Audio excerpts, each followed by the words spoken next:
শুক্রবার রাতে দুজন যুবক মতমত্ত অবস্থায় কর্নেল চমুনি এলাকায় দাঁড়িয়ে থাকা একটি গাড়ির উপর আচমকায় আঘাত করে। ঘটনার সাথে সাথে ওই এলাকার কিছু লোক ছুটে আসে। এলাকাবাসীর অভিযোগ, আগরতলা শহরে পার্টির নাম দিয়ে মাফিয়া সন্ত্রাস চালিয়ে যাচ্ছে কিছু নেশাগ্রস্ত যুবকরা। এরা নেতা মন্ত্রীর নাম ধরে এক প্রকার উচ্ছৃঙ্খলতা চালিয়ে যাচ্ছে। এলাকার লোকজনদের বক্তব্য, পুলিশ যাতে তাদের কঠোর শাস্তির ব্যবস্থা করে।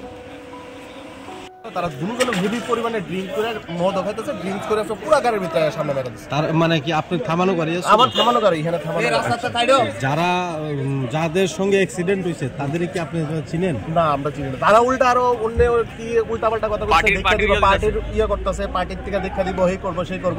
তারপর কতজন আসলো তারা? তারা দুইজন আসলো। তারা এই সব কথা কয়ে কয়ে উল্টা পার্টির নাম খারাপ করতে। তারা কি মদমত্ত অবস্থায়? মদমত্ত দুজনে মদ খাইতেছে গাড়ির ভিতরে। কোন জায়গা এটা? এটা হচ্ছে কর্নেল চৌক।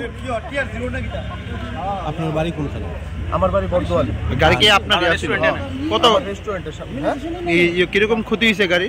গাড়ি তো পিছনে পুরো সাইড, সামনে দরজাটা একদম এক সাইড পুরো শেষ, পিছনে পুরো সব কিছু চেঞ্জ করতে, ইভেন চেঞ্জ করতে হবে। তাই কইছি তোমার প্রবলেম হলে তুমি এটা ঠিক করে দাও। তাই চেঞ্জও করতো না, কোনো কিছু না, তাই কিচ্ছু করতো না। তাই উল্টা পার্টির ফুলা ফাইন হয়ে সে দেখা দিবে। যাদের সঙ্গে ঘটনা হয়েছে তাদের বাড়ি কোনখানে জানা গেছে? এটা কোনো কিছু না। তারা কই থেকে আসছে, তারা খুব সম্ভবত ইহানের না, বাইরের হইতে পারে, কারণ কি তারা কথাবার্তা যেটা বলতেছে নোয়াখালীর কথাবার্তা। আপনার বাড়ি কোনখানে?